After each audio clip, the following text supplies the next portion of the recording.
Po sa ating pong online live ay sa mga ibig makinig ay welcome po kayo na mag-aaral ng mga salita ng Panginoon. At hindi sa inyo mga kapatid, no? So sa mga kabataan dyan, no, na ngayon ay narito at patuloy, no? Ano pong pangalan nila? Yan, si ano yung lalaki? Adrian, no? Yun. Pangalawa mo na ba ito na dalo? At dire-diretso ka sa pagdalo, no? Salita ng Panginoon para mag-aral ng mga salita ng Panginoon. So, ganun pa man, mga kapatid, no? Ang ating pong pag-aaralan ay mahalaga po sa mga panahon ngayon. At upang bigyan din ng karunungan at kaalaman ang ating mga kabataan, kahit munti lang ay magkaroon sila ng unawa at kaalaman sa mga pangyayari ngayon sa mga huling araw. Lalo na ngayon sa mga huling araw. At mahalaga po yun. No? Itong mga huling araw ay nakita po natin kung gaano po kadelikado ngayon sa mundo. Opo, no? Kung gaano kadelikado. Minsan, napanood ko nga sa FB, no? Yung mayroong pumasok sa wall, na naglalakad lang yung tao, no? Yung kabataan, biglang sinaksak, no? Nadireno, ang tindi, no? Matindi na ngayon, eh, no? Hindi po natin alam kung ano po yung nangyayari ngayon sa mundong ito. So, dahil dito, ating pong tatalakayin ang ating pong pinamagatan na Great Tribulation. Series of events on the last days. No? Ibig sabihin, yung Great Tribulation na mangyayari o magaganap pagdating ng panahon, no, yung mga pangyayari dito, ano ba yung pinapalooban ng Great Tribulation, yung mga mangyayari? Ayon po sa Biblia, no? Ayon po sa salita ng Panginoon, at ito nga po ay sorry po, no? Medyo tinaman tayo ng no? Inubo po tayo ng arana at usong nga po ito, no? Maambunan ka lang sa edad mo ito, brother Ray, wala. No? So, ito, napakahalaga na ito, nabigyan po natin ng unawa ng mga kabataan. Ano ba ito, no? Na tinatawag na series of events na mangyayari sa Great Tribulation on the last days. So, pag sinabing last days, saan ba nagsisimula yung last days? Kailan nagsimula? Kailan tinuro ng Biblia yung tinatawag na last days? Sabi ni Kristo, no, sabi sa Hebreo 1 at 2, na tayo po ay nasa mga huling araw, sabi ni Kristo. So, sa panahon pa lang ng Panginoon, ay ibinibilang na po ito na last days. Sa panahon pa lang. Ilang taon na ba mula noon hanggang ngayon? No, ilang taon na po ba ang lumipas? About, siguro, nasa approximately, nasa more than 2,000 years. Nasa 2,000 years na from Christ hanggang ngayon. No, nasa 2,000 years na mahigit. So, ngayon, may sinabi si Kristo about dito sa Great Tribulation o sa matindi o malaking kabigatian. Basahin po natin, no, sa 24 ng Mateo. Meron ba dyan? Sige, tignan lang natin sa Bible natin. 24. Basahin po natin ng 1. Matthew 24 verse 21. Sa Bible dito, okay.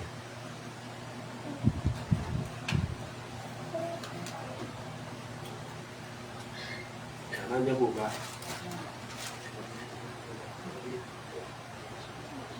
Yan. Yan. Sige, dito lang. So, sabi po dito, sino bang mga kabataan na magiling o may hilig sa pagbasa dyan, no?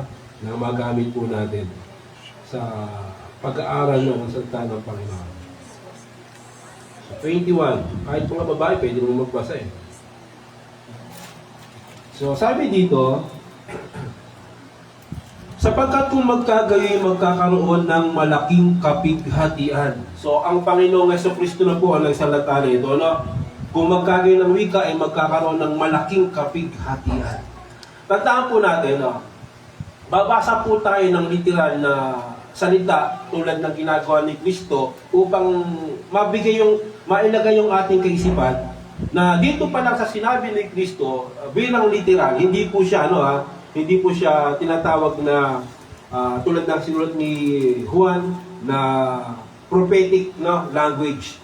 Ibig sabihin, literal na mangyayari. Kasi si Juan, sa kanyang mga huling sulat, no, sa kanyang Apocalypse, almost po doon ay prophetic words, no, language. Kaya pag sinabi natin na dagat, tubig, may sinisimbolo yun. Brother John, John, may sinisimbolo. Pag sinabing tubig, mga tao yun. No? Kapag sinabing hayop, sino yun? Tao. No? Kaya itong sinabi ni Kristo, literal po ito, na dito tayo magbabase, no? Sa mga mangyayari. So, sinabi ni Kristo dito, mga kapatid, no? Kung magkakaroon ng malaking kapighatian, na ang gayon ay di nangyayari o di pa nangyayari buhat ng pasimulang ng sanlibutan hanggang ngayon at di na mangyayari magpakailanman. So, sa panahon ng lumang tipan, nung mula ng paglalang hanggang sa Kanya, kay Kristo, ay hindi pa raw nangyayari yung Great Tribulation. At pag nangyari ito, ay hindi na kailanman ang wika mangyayari pa. Ibig sabihin, one time Great Tribulation lang. Isa lang. Isa lang. Isang malaking o matinding kapighatian. Ang sabi dito sa 22, ang sabi, no, tingnan natin kung gaano katindi itong kapighatian ito na sinasabi ni Kristo. Sabi niya dito, at malimang paikliin ang mga araw, sabihin, hindi lang araw, mga araw. Sister Siomay, pag sinabing mga araw ba, ilang araw yun? Halos wala, hindi mo alam kung ilang buwan, ilang taon. Kasi pag sinabi yung araw, ilang araw yung araw? Isa lang. Pero dito, sinabi ito, mga araw, no? Maliban na kung wikang paikliin ang mga araw na yon, tinutukoy ng mga araw na yun, ito yung series of events, yung Great Tribulation. Simula ng mangyayari ito, o may pangyayari ito. Sabi dito, datapot dahil sa mga hirang, ay paiikliin ang mga araw na yon. Ibig sabihin, pag dumating yung Great Tribulation, Sister Belen, meron pa bang mga hirang dito, o mga Kristiyano? Meron na. Kasi sa iba, Brother Toto, yung Great Tribulation daw, tinangay na ni-rapture na yung mga Kristiyano. Wala nang Kristiyano, masama na iwan. Ngayon, bakit nangyari yun? Kasi nga, bumabasa sila sa Apocalypse na isang simbolo na para bagang isang saysay ng kasaysayan o mga lahi at biglang tumulong sa isa, inaakala nila na sunod-sunod na yung chronology na tinatawag. Hindi po gano'n ang pag-aaral ng Apocalypse. So dito, nagbabasa tayo na literal na nangyari na sinabi ni Kristo. Ibig sabihin, no, ang sabi dito, dahil sa mga hirang, ibig sabihin may mga hirang pa, no, ang Panginoon, no? Ay dahil doon, ang sabi doon, no, ay paiikliin ang mga araw na iyon. Ibig sabihin, no, Brother Toto, bakit paikliin? Matindi yung mangyayari, no? Matindi.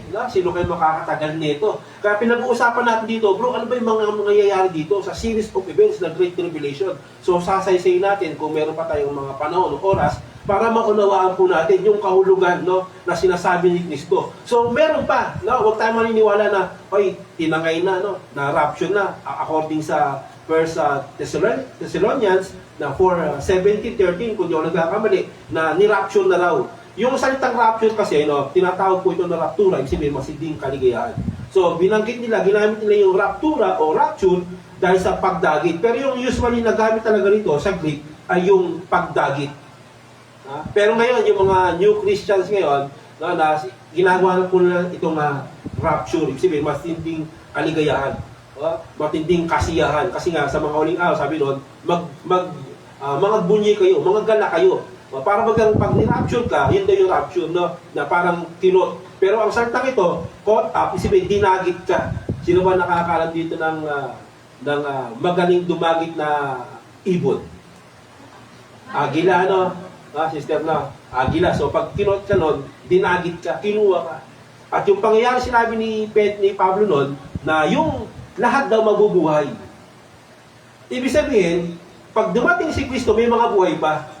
Kasi sabi ron, yung mga patay, hindi maaaring mauna yung mga yung mga buhay, kundi yung mga mauna yung mga patay, tapos aagawin yung mga buhay. So may mga buhay pa. Na? Sa huling pagdating ni Kristo, sa huling pakaka. Na? So dito, bakit pinaikli? Kasi matindi nga yung mangyayari.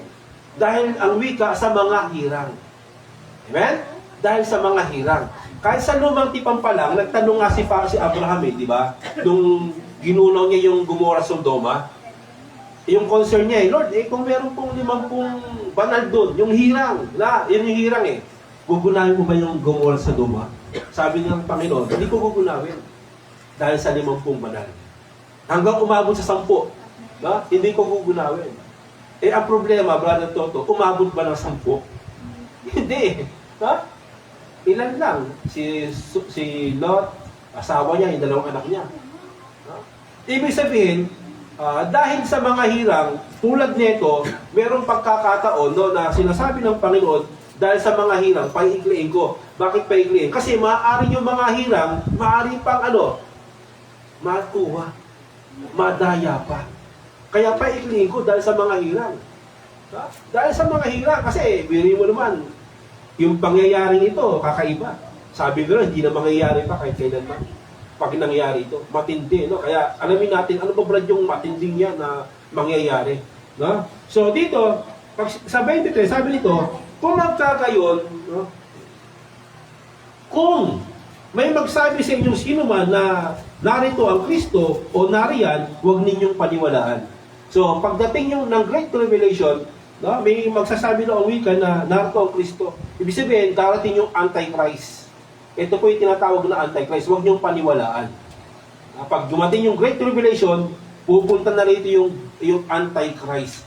Pero usually, yung Antichrist, maraming ibig sabihin nito Halimbawa, nung lumang tipan pala kay Lahuan, meron ng mga Antikristo. Ibig sabihin, laban kay Kristo. Mga tao na laban kay Kristo. So, meron na yun. Pero dito, may tinutukoy siya na yung talagang magpapakilala. Kasi nung unang panahon, maraming may nagpapakilala. Pero to, talagang magpapakilala siya na, oy, ako ang Kristo. May narinig na ba kayong ganyan? Meron na ako narinig na ganyan Pero yung ba talaga yung tinutukoy din dito? So, alamin natin yung Antikristo, kung sino ba yung tinutukoy dyan. Kasi marami ng ganyan na nagpapakilala Sabi dito, sapagkat may magsisilitaw na mga bulaang Kristo. So, marami. At mga bulaang propeta at magpapakita ng mga dakilang tanda at mga kababalaghan na ano pa't ililigaw kung maaari pati ang mga hinirang. Kaya pala dito, kung papasinin natin na mayroong magpapakilala, magpapakilala mga Antikristo, hindi lang basta, nagpakita ako, nagpakilala ako. Hindi lang basta kasi dito, yung Antikristo tinutukoy dito, magpapakita ang wika ng mga dakilang tanda, ng mga kababalaghan. Ibig sabihin, tayo pa nga, hindi pa nga tayo nakakita ng dakilang kababalaghan Nakakita na ba tayo na yung isang tao nagpababa ng apoy? Wala pa wala pa. So, pag ikaw nakakita ng gano'n, yung araw sumayaw. Di ba pag sumayaw araw, anong gagawin ng mga tao? Sinasamba yung araw, di ba? Doon pa lang, dala na yung tao Huli na yung tao Sumayaw yung araw, Diyos yan, di ba? Sambay natin ang Panginoon. Tinuturo nilang Diyos yun. Yung nagsalta pa lang yung kahoy, yung ribulto, nagpakilala sa iyo sa pero maraming ganyan, di ba? Yung limilito yung Maria, limilito yung di ba? Limito yung sa puno yung kamukha ni Kristo, sa bato. Anong ginagawa ng tao? Sinasamba Doon pa lang, sa tandang yun, luhod na yung tao. Ang daling makuha. Pero dito, ang matindi rito, yung mga pati yung mga hirang ililigaw. Ibig sabihin ng mga hirang, aral na to. Mga Kristiyan na to. Ibig sabihin, matindi yung mangyayari. Di ba? Ang sabi dito, mga kapatid, pati ang wika, yung mga hirang, ano pa ang wika, ano pa ililigaw kung maaari, pati na mga hirang.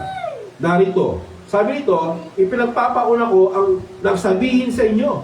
Kaya nga, kung sa inyo yung kanilang sabihin, narito, siya'y nasa ilang, huwag kayong magsilabas. Narito, siya'y mga nasa disilid, huwag ninyong paniwalaan. Sapagkat gaya ng kidlat na kumikidlat sa silanganan hanggang sa kanluran, gayon naman ang pagparito ng anak ng tao. Ang wika, saan naroon ang wika, ang mga bangkay ay doon mga titipon ang uwak. O ang mga uwak, datapot kara-karaka. pagkatapos ng kapighatian sa mga araw na iyon, na yaoy magdidilim ang araw at ang buwan ay hindi magbibigay ng kanyang liwanag, na mga lalaglag ang mga bituin mula sa langit at magsisipangatal ang mga kapangyarihan sa mga langit, at kung magkagayoy nilitaw ang tanda ng anak ng tao sa langit, at kung magkagayoy magsisitaghoy ang lahat ng mga angkan sa lupa, lahat po magsisitaghoy ang wika, lahat ng angkan sa lupa, at makikita nila ang anak ng tao na nangapaparito, sumasa mga alapaap sa langit, na may kapangyarihan at dakilang kaluwalhatian, at susubuin ng kanyang mga anghel na mga matinding pakakak, at kanyang titipunin ng kanyang mga hinirang mula sa apat na hangin ng sanlibutan, mula sa isang dulo hanggang sa kabila. Ano ibig sabihin? After daw ang wika ng Great Tribulation, magkakaroon ng wika ng mga tanda sa langit. Yung araw di magbibigay ng liwanag, yung buwan mangangatal, magbabagsakan. Ibig sabihin, pagkatapos ng Great Tribulation, mga kapatid, ito na yung pagdating ni Kristo. Ito na yung pagdating ni Kristo, mga kapatid. Hindi yung dati si Kristo, wala na yung mga hinirang, tinangay na, then magkakaroon ng pagkabuhay ulit ng pangalawa. Hindi eh. Kaya pinag-aaralan natin, binabasa natin, ito pong sinasabi ni Kristo, hindi po ito isang bagay na parang bagang symbolical. Ibig sabihin, direkta to sinasabi ni Kristo. Hindi tulad sinasabi ni Juan na symbolical yung mga mangyayari tulad ng yung balang na ang mukha ay gaya ng leon, ang kanyang pampatay nasa buntot. Ano ba sinisimbolo na yung balang ay tulad ng bakal? Ano yung sinisimbolo? Di ba yung mga himpapawid na di ba? Na bagay ngayon, na panggera. So nakikita niya, ibig sabihin, simboliko to. Pero si Kristo, yung sinasabi niya, talagang malalaglag yung mga bituin. Talagang, hindi natin alam kung anong paglaglag talaga o pagwasak. Kaya lang, bago mangyari yung pagkatapos ng Great Tribulation, sinasabi dito, magkakaroon ng tanda sa langit. At ito, si Kristo, yung kanyang pagparitong muli. Yung kanyang pagparitong muli na sinasabi dito na titipunin niya sa apat na sulok ng hangin, magkabila yung mga hinirang. Ibig sabihin, nandun na yung pagkabuhay ng mga muli, ng mga patay. At ang sinasabi ni Kristo dito, mga kapatid, end na po ito. End na. Wala nang pangatlong pagkabuhay, pangatlong pagdating ni Kristo. Hindi tulad ng sinasabi ng marami na meron pang pangatlo, meron pang pang-apat. Hindi natin alam kung hanggang kailan.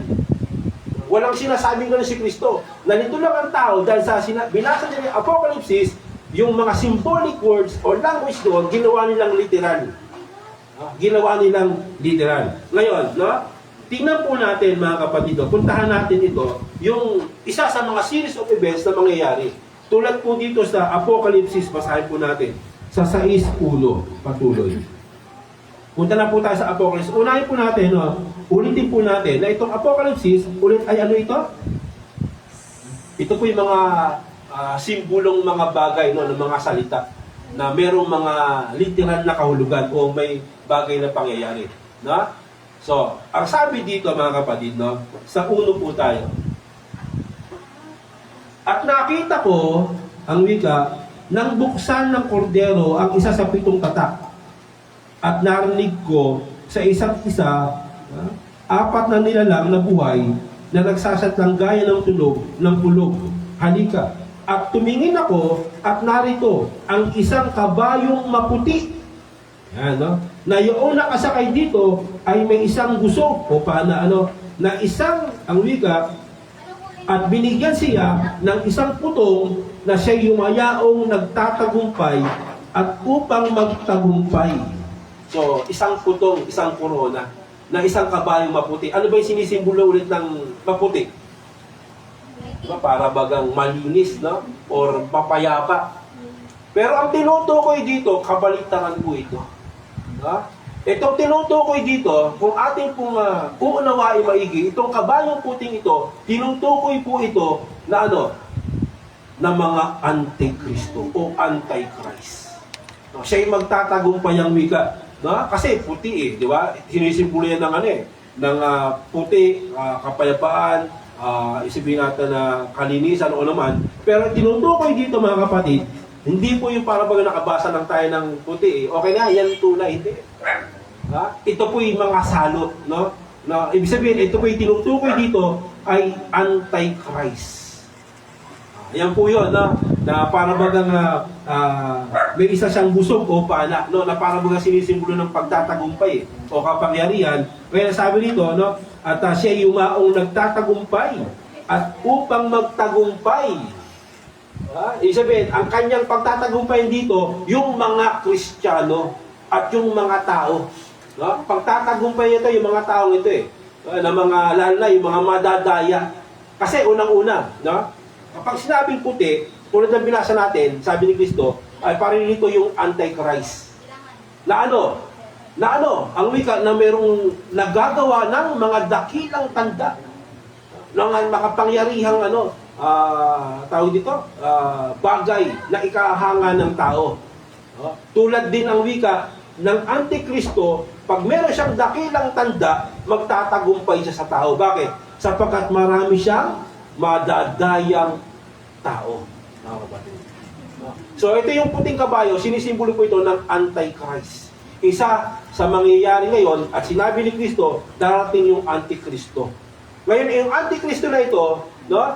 Punta po muna sandali bago tayo bumalik dito. Bigyan po natin ng maikling kahulugan po ito. Dito po sa Thessalonica, ikalawa, 2, 3, 4. Ang sabi po dito, medyo inakapos lang tayo ng pagbasa, Yan. Nandiyan po ba? 2, 4. Para bigyan po natin ng kahulugan, Sabi dito, 2, 3. Huwag kayong padaya kanino man sa anumang paraan, sapagkat ito hindi darating malibang dumating ang mula sa pagtaliwakas at mahayag ang taong makasalanan, ang anak ng kapamakan. So ito yung tinutukoy dito, na Antichrist, na sumasalangsang, at nagmamataas laban sa lahat na tinatawag na Diyos o sinasamba, na pat siya'y nauupo sa templo ng Diyos, na siya'y nagtatanyag sa kanyang sarili na tulad sa Diyos. Ibig sabihin, itong Antichrist na ito na tinatawag na puti na kabayo, at yung nakasakay dito ang wika, meron siyang authority o kapangyarihan doon sa church, sa templo, na magtatanyag ang wikang tulad sa Diyos. Nakuha po ba ninyo mga kapatid? Nakuha po ba? Ibig sabihin, ginagamit niya yung templo o anumang samahan ng mga Kristiyano at magtatanyag siya tulad sa Diyos. Kasi puti nga di ba? Merong pandaraya dito na mangyayari. Merong panlilang dito, kaya kasabi ni Kristo, darating yung Antichrist, mag-ingat kayo. Ito'y kasakop mo ito ng Great Tribulation sa mga huling araw o series of events. So dito, na tinutukoy po ito na nauupo sa templo ng Diyos. Ibig sabihin, kasama dito yung mga reliyong tinutukoy. Brother Toto, kasi nauupo siya sa templo ng Diyos. Oo. Kaya puting kabayo Merong dakilang kapangyarihan na manlinlang at gumawa ng mga kamanghang bagay, o mga sabihin na po natin na miracles, na mangyayari. Kaya niyang gawin kasi nga nauupo siya sa templo ng Diyos, nagpapakunwari. Isabihin, yung puting kabayo ito, bagamat nilarawan ng puti, ito'y mapagkunwari. Mapagkunwari ito na tinutukoy. So balik tayo, nabilagyan lang po natin ng kahulugan dito. So, sa Revelation ulit tayo. Sa is po ba yun?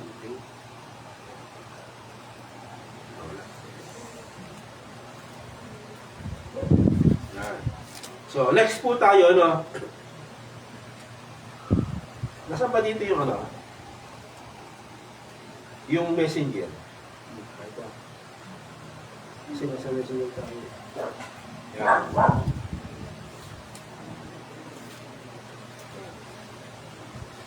So, balik po tayo doon. Isa-isa lang. Nandiyan ba tayo? Saan na ba tayo natapos? Dos. So, ano yung pangatlo? Ay, yung pangalawa. Sa dos na. Hindi, interes. At nabuksan ang ikalawang tatak at narinig ko sa ikalawang nilalang na buhay na sinasabi, halika. At may lumabas na ibang kabayo. So, una, puting kabayo. Nakabayong mapula. At ang sakay dito ay pinagkalaobang mag-alis sa lupa ng kapayapaan at upang mangagpatayan ang isa't isa at bigyan siya ng isang malaking tabak. So itong tinatawag dito na ibang kabayo o kabayong mapula ay sinisimbolo ng ano? Palagay ninyo? Na? Merong tabak merong patayan Digmaan. War o digmaan. Nakakailang World War na ba tayo, brother sir? 5. Ano, kaya pa ba? So, merong ang tinutukoy dito mga kapatid na kabayong mapula ay tinatawag po ito na na nag-aalis siya ng kapayapaan. Pag inalis mo yung kapayapaan, ang tawag doon, gera to, patayan to. At nakaminig na ba kayo ng mga gera o digmaan, Sister Dayan? Nakaminig ka naman ng, alam mo yung digmaan, gera? Nakaminig ka naman, nakakita mo sa FB sa TV. Merong gera. Sige nga, ano yung huling gera? Iran daw, saka ano? Israel. Mayroon pa. Ano ba yung bago? Ukraine, Malaysia, saka Cambodia. Meron pa, Cambodia, Malaysia. Grabe, sunod-sunod, no? Matindi yung mga pagsunod-sunod ng mga digmaan. At ang tindi ng digmaan. Hindi mo alam kung saan nanggagaling yung bala, di ba? Makikita mo na, parang umuulan ng mga bolang apoy. So matindi yung mga nangyari. So dito, tinutukoy dito, sabihin natin, hindi pa gaano yan. Bakit? Kasi hindi pa kasama Pilipinas. Hindi pa kasama yung India, o hindi pa kasama yung ibang mga bansa. Wala pa, di ba? Wala pa Kasi itong tinutukoy dito, tumutukoy mahari dito sa sa World War o yung digmaang pandaigdig.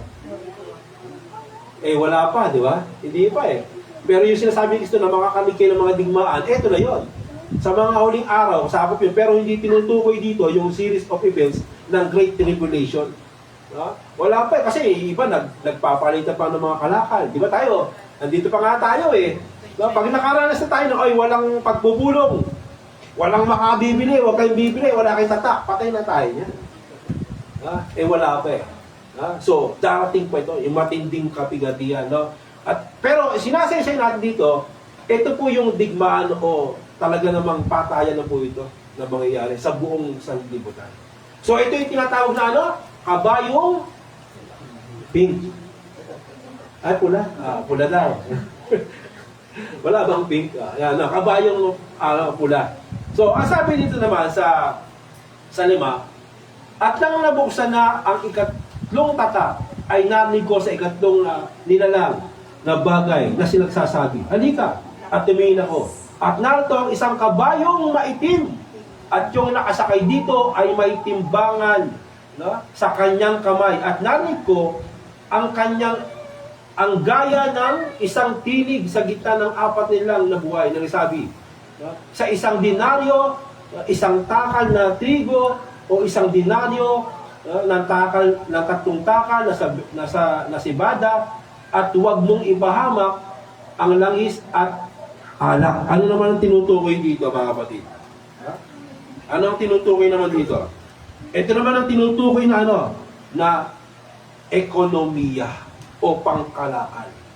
So dito, mga kapatid, magkakaroon ng ng matinding pagbagsak, krisis ng ekonomiya sa buong sanlibutan. Tayo nga lang, Pilipinas, pag nagkaroon ng krisis, ang hirap na, di ba? Di ba?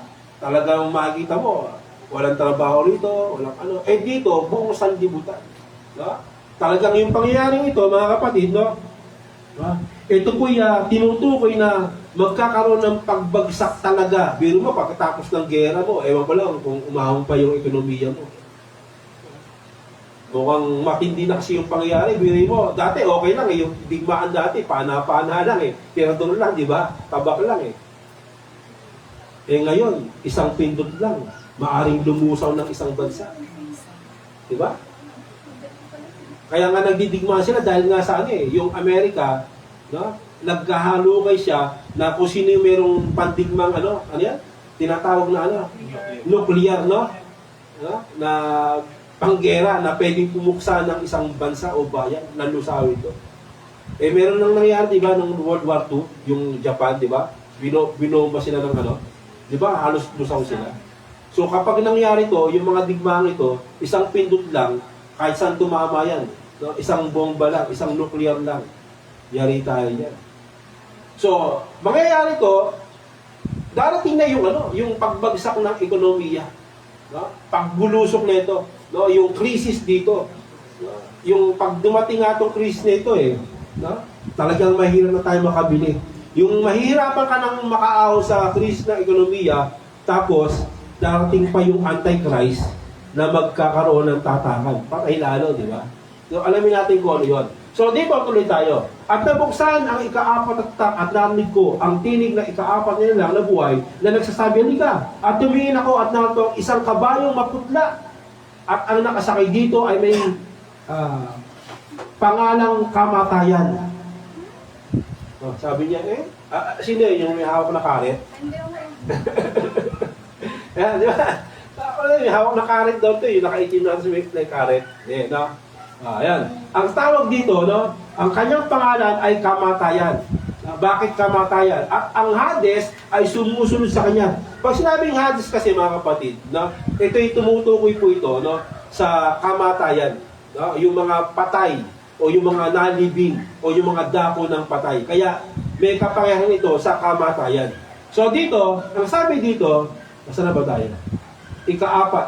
At sumusunod sa kanya. At siya ay pinakaloobang ng kapamahalaan sa ika-apat na bahagi ng lupa na pumatay sa pamamagitan ng tabak at ng salot at ng mga ganid na hayop sa lupa. Ibig sabihin, ano namang ibig sabihin nito? Tinutukoy naman ito saan? Saan? Yeah? Sa kamatayan, sa salot, no? Yung, ano ba yung salot na nangyari ngayon sa mga huling na nangyari sa atin? Ha? Pandemya. Di ba? Yung naranasan lang natin noon, grabe, no? Ang hirap eh. Di ba? Ang hirap ng pandemya, yung, ano ba tawag doon? COVID, di ba? Yun yung sinisimbolo naman ng, ng kamatayan. Pati yung kamatayan, pagpatay. No? At salot. No? So, apat na ito, meron siyang sinisimbolo. At ito, no? Sa pagdating ng matinding kapighatian, ito yung mangyayari dito. Palulooban din ito nito. No? Sa matindi o matinding kapighatian. So, ngayon, meron pa tayong ilang minuto, no, sa pag-aaral. Pero, maaari po natin ituloy yan sa mga susunod. No? So, kung mapapasin po natin, ano naman ang mga sumunod na mga pangyayari dito, mga kapatid. Tuloy tayo sa ating pag-aaral. So, meron akong binanggit kanina, no, na isa sa mga series of events, no, sa pagdating po ng Antichrist o hayop. Ano yung gagawin ng hayop? No, na-shot po yan sa 13.4 ng Apocalypse. Ano yung gagawin niya? Basahin po natin para maganda. No? Kasi yun yung ano eh. So, basahin po natin, no?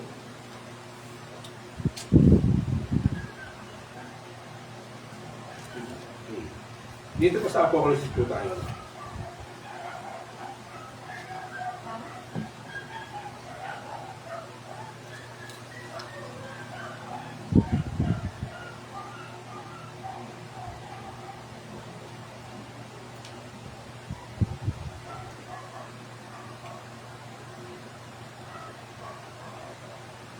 Yan, medyo mahaba ito.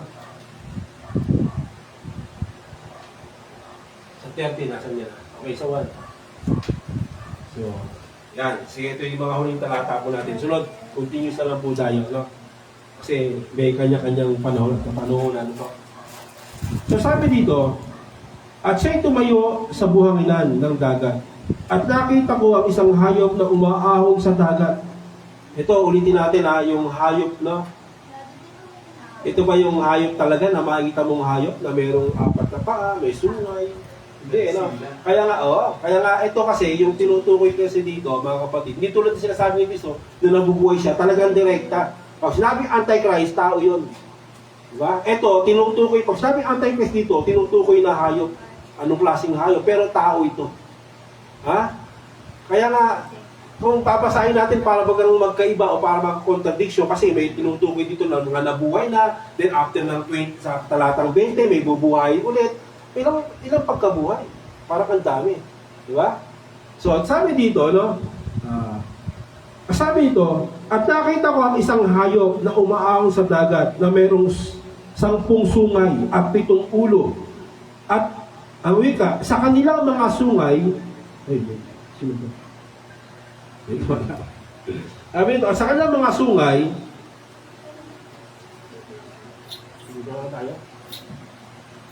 at 7 ulo, at sa kanilang mga sungay ay may 10 diadema, at kaniyang mga uloy ay mga pangalan ng kapusungan.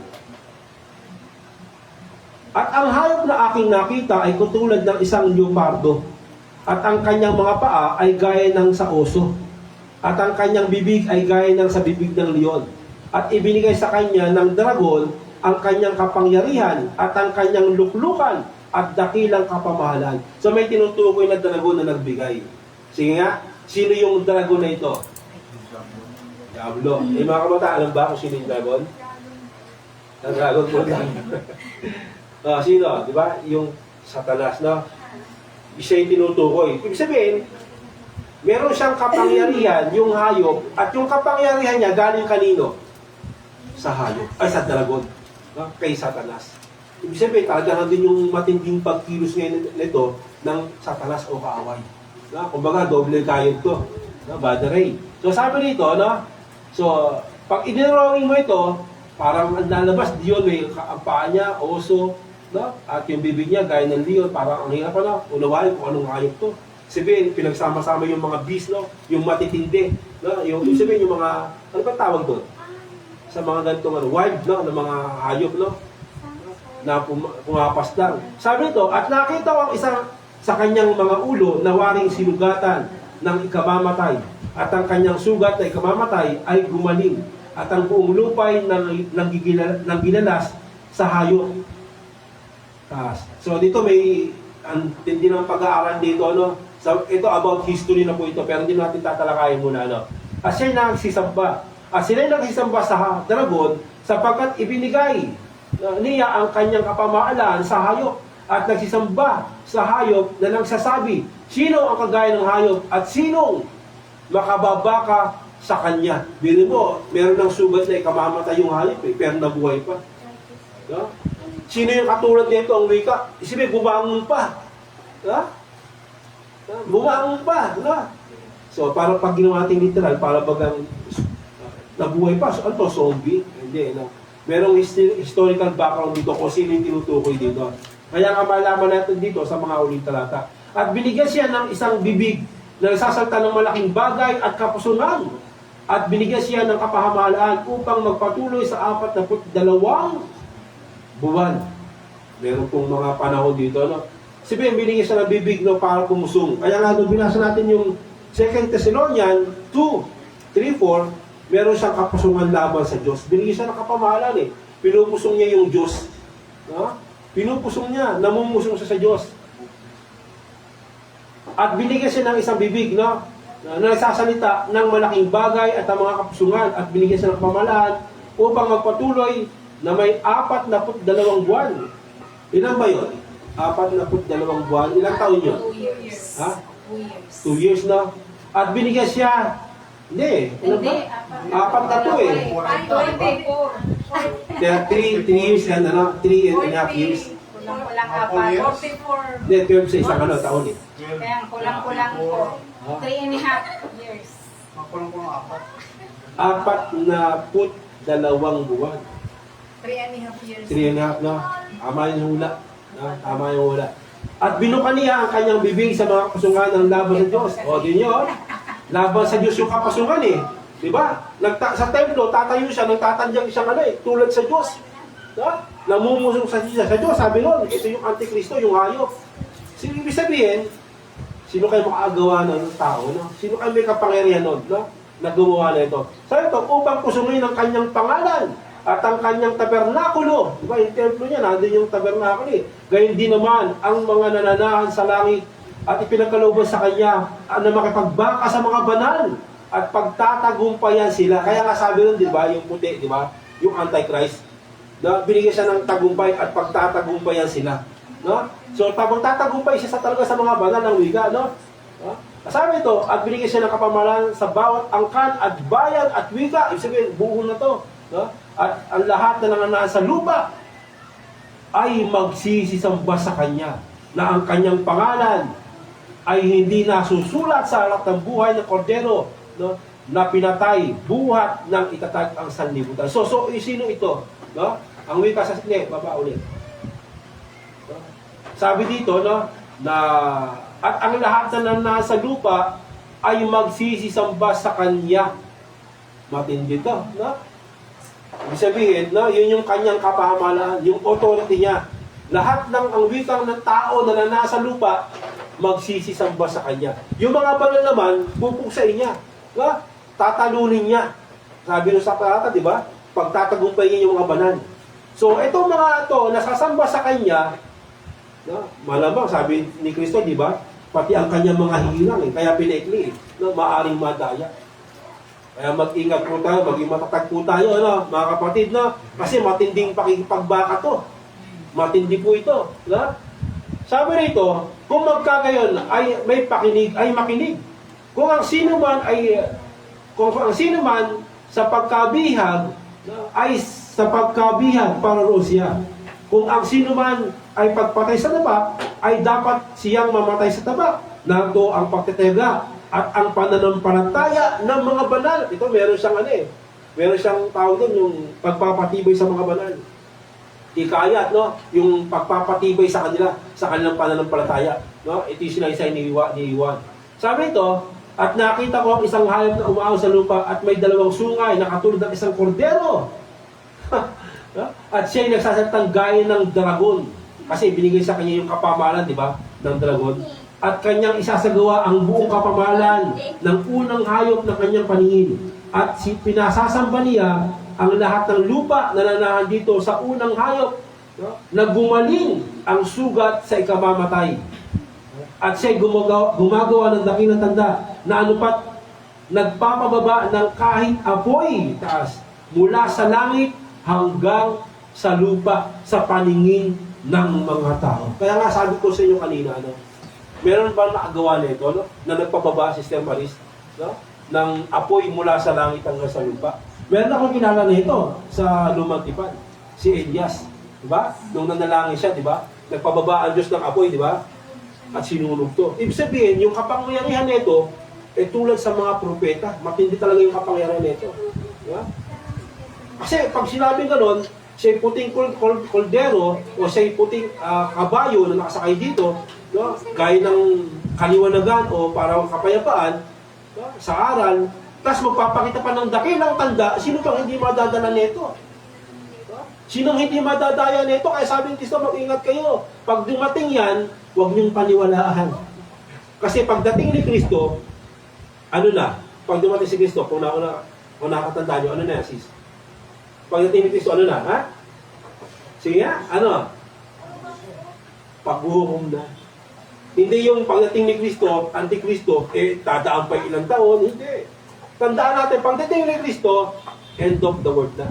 Galing sa alapaap. Paggunaw na ito. Tandaan po natin, kaya kasabi ni Kristo, huwag niyong paniwalaan niya kasi ang anak ng Diyos, pag dumating yung Kristo, mula sa alapaap, hindi na, magbabagsakan ng lahat. No? Yung araw, hindi na magpapaklang liwanag. Yung mga patay, bubuhay na. Yun yung talaga yung pagdating ni Kristo. Hindi yung pagdating ni Kristo ngayon, o ako si Kristo, magpapaba ako ng apoy, maniwala kayo. Hindi ganun. Pero marami siyang madadaya, buong sanlibutan. Bakit po? Kasi nga, kulang sa pagkaunawa at kaalaman. Kaya tayo, tinataliman tayo ng Panginoon sa ating isip at puso ng pananampalataya na hindi kayang baliin o gibain ng sinuman. Yung pananampalatayang ito na ibinibigay sa atin ng Diyos. No? Kaya ito mga hirang, dapat maging handa. Kasi sabi ni Kristo, pati yung mga hirang, no? Madadamay eh. Kaya paikliin ko ang panahon kasi pag hindi pinaikli, mapapahamak sila. So ayaw ng Diyos no? So nandun yung pag-iingat natin. No? Sabi dito, no? At nadadaya niya ang nanaan sa lupa dahil sa mga tanda ng kanyang ipinagkaloob na makagawa sa paningin ng hayop na sinasabi, no? Sa mga nanaan sa lupa, dapat siyang gumawa ng isang larawan ng hayop na mayroong sugat ng tabak at nabuhay. At siya'y pinagkaloobang makapagbigay ng hinga sa larawan ng hayop upang ang larawan ng hayop ay makapangmusong at maipapatay naman ang hindi sumasamba sa larawan ng hayop. Biniin nyo, ano? Meron siyang kapangyarihan na magbigay hininga. Sino bang alam niya sa Biblia na merong kapangyarihan magbigay lang ng hinga? Diyos lang, di ba? Kaya nga nung nila si Adan eh, anong sinabi ng Diyos? Diba? Nung nila sa putik, ginawa ng Diyos, anong ginawa niya? Hiningahan siya eh, ng hinga ng buhay. Pero ito, no, ang sabi nito, meron siya kapangyarihan magbigay ng ng hinga sa hayop. No? Sinisimbolo po ito ng hayop na nasugatan at muling nabuhay, muling nakabalik. Sabihin, ito yung authority ng isang hayop. Sino yung may gawa na ito? Sino yung tinutukoy dito? Na merong maaring gumawa na ito at may kapamaalaan na makabalik siya, no? At magsalita sa isang templo, no? Na gaya ng Diyos. Sabihin, luluhod sa kanya ang buong sanlibutan. No? At ang lahat, no? Sabi pa rito, at ang sabi nito, at ang lahat ng hindi sumasamba sa hayop, anong gagawin? Naku po. Sino kayo makatatay rito, brother niyo? No? Brother John. Sino kayo makakatayo rito? Nakaumang na sa iyo yung palakol sa leg mo. No? Papatayin ka pag hindi ka sumamba sa hayop eh. Alamin natin, paano malalaman na siya'y sa hayop at siya'y hindi sa hayop? Kasi dito, yung hindi sasamba sa hayop, papatayin. Ako po, intindi nun, no? Yung mga, itong Great Tribulation na mangyayari, bukod sa mga talagang kahindik-hindik, no? Kagutom, lahat, tapos, pag hindi ka pa sumamba, no, sa hayop, na gaya ng puting kordero, o talaga namang parang makadiyos, kung magsasalta sa templo ng Diyos, no? Parang tunay, totoo, pag hindi ka nanampalataya sa Kanya, sumamba sa Kanya, papatayin ka. Matindi, no? Matindi to, no? So, sino makatatayo dito? Huwag naman natin abutin to. No? Huwag naman natin abutin to, pero pag inabot man, matitibay ito, brother Romeo, pag inabot nito, matitindi itong mga manampalataya ito. No? At ang lahat, maliliit at malaki, at mayayaman, at mga dukha, at mga laya, at mga alipin. Ito yung maliliit, no? Malaki. No? May mga pangyayari, mga mahirap, mga dukha, ay binigyan ng isang tanda sa kanyang kanang kamay at sa noo. No? Ano kayang kanang kamay na tanda at sa noo? Sa noo, sa kanang kamay eh. Kaya sino pa nakakita nito sa YouTube o sa mga TV na FB wall o page na nakita nyo, merong tanda, ano yan? 666, ba? Eh kahit sino pwede maglagay na 666 eh. Ibig sabihin, sa hayop ka na. Masama ba yung number na 666? Hindi naman eh. Ba't ginawa pa yung 667? Diba? Diba? So alamin natin to, no? Yung tinutukoy dito na kasi yung bilang po na 7, ang tawag kasi dito sa Biblia ay kasapatan o kabuuan, perpekto. Ito kasi 6, anong tawag dito? Kulang. Kulang siya, no? So sinisimbolo yung pangalan niya ng kanyang bilang. Sabi dito, no? Sa 16 tayo ulit, no? Sabi dito, tatatakan siya sa noo. Yung noo dito, sinisimbolo ng para magandang idea. Pag ba ikaw, studian, nilagyan kita na 666 sa pentelpen, sinisimbolo na ba yun na siya ay Antichrist? O sumasamba? Hindi naman, di ba? Ano yung sinisimbolo? Ito kasi, hindi ito sinisimbolo na para bagang numero na 6666, no? So, ang ibig sabihin ng noo, mga kapatid, ito po yan, karunungan, kaalaman, no? Pagsako. Yung kamay naman, ito yung kapangyarihan. Ibig sabihin, yung hayop, no, kapag ikaw ay may tatak nito, no, ibig sabihin, yung kaunawaan mo, karunungan mo, yung isip mo, yung kaluluwa mo, nandun na sa hayop. Yun yung tanda. At yung kapangyarihan ng pagsamba, yung kanang kamay na tak dito, sumasamba ka na sa kanyang authority o kapangyarihan. Yun ang ibig sabihin. No? Hindi yung lalagyan ka dito ng chips, lalagyan ka dito ng hindi po. No? Walang kinalaman yon sa mga pangyayari. No? Kundi ito'y sinisimbolo lang po ito.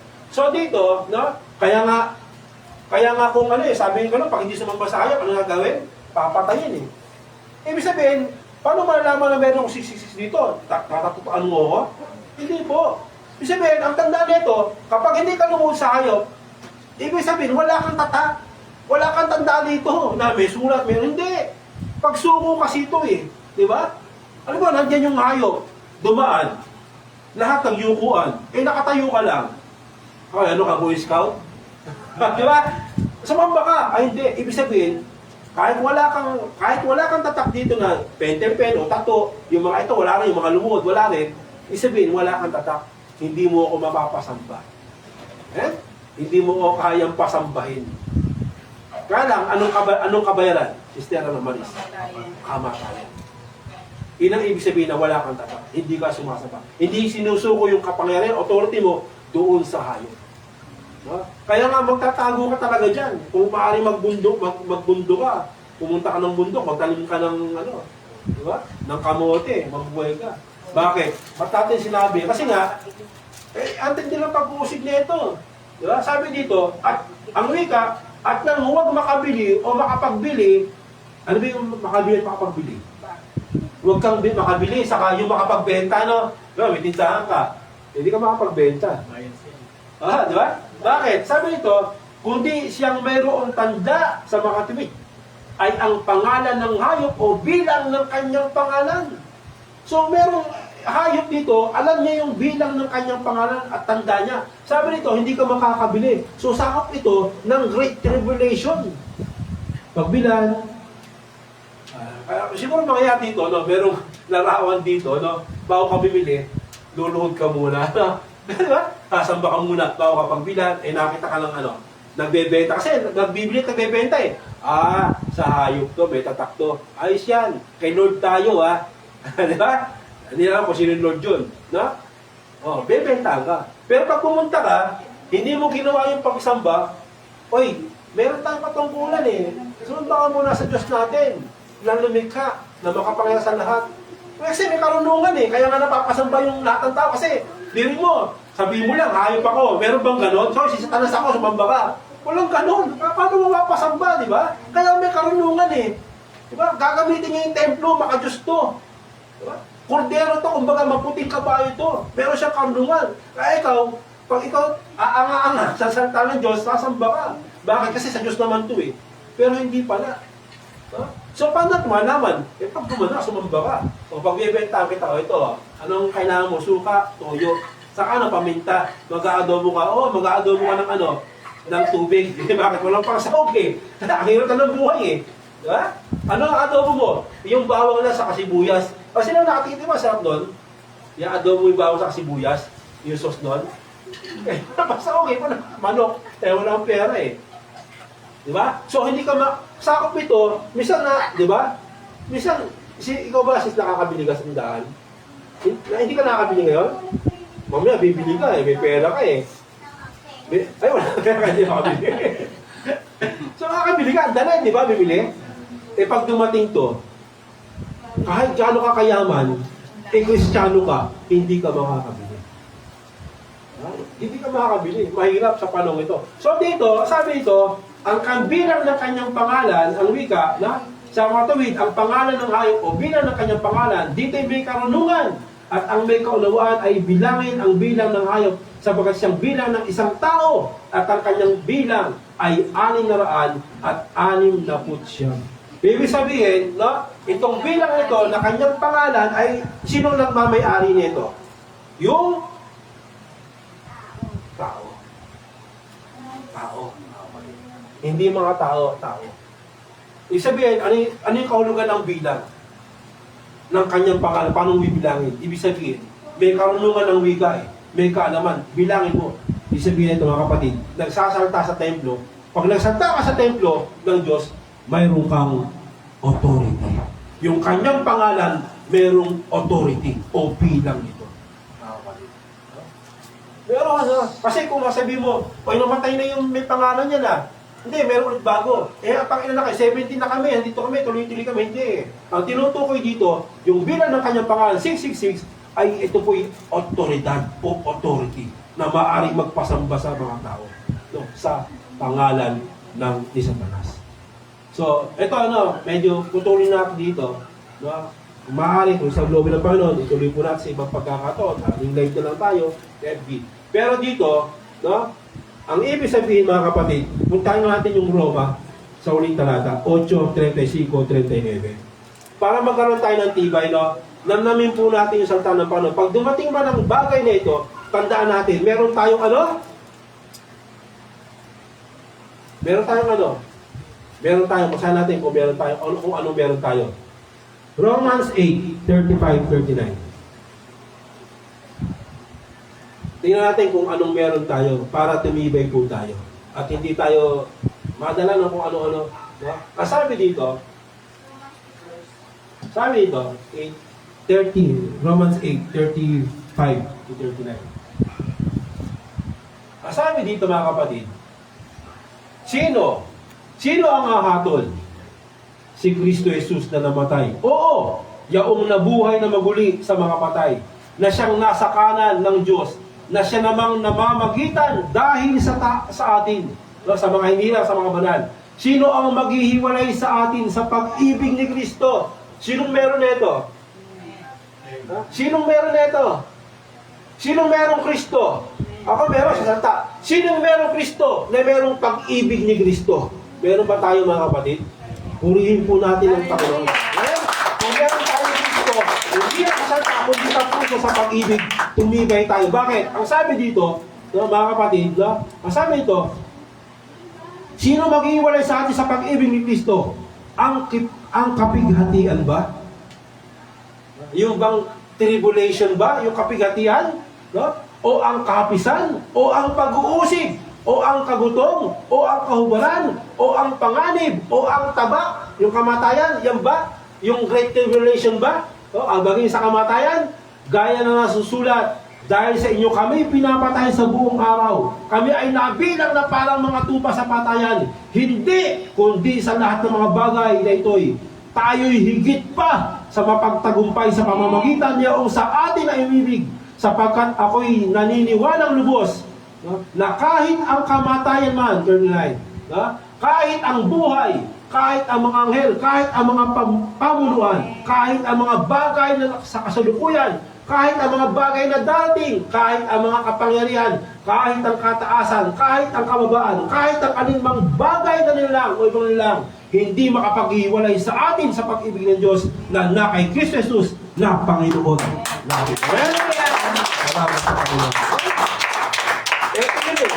Kapag meron tayong Panginoon, kung meron tayong Kristo, hindi niya tayo pababayaan anuman ang mangyari. Kapag dumating yan, alam nating meron tayong Panginoon. Hindi niya tayo iiwan, hindi niya tayo pababayaan. Muli, purihin po natin ang Panginoon.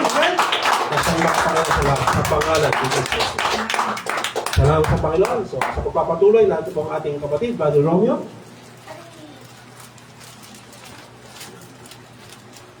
Ito na po. Ito na ako.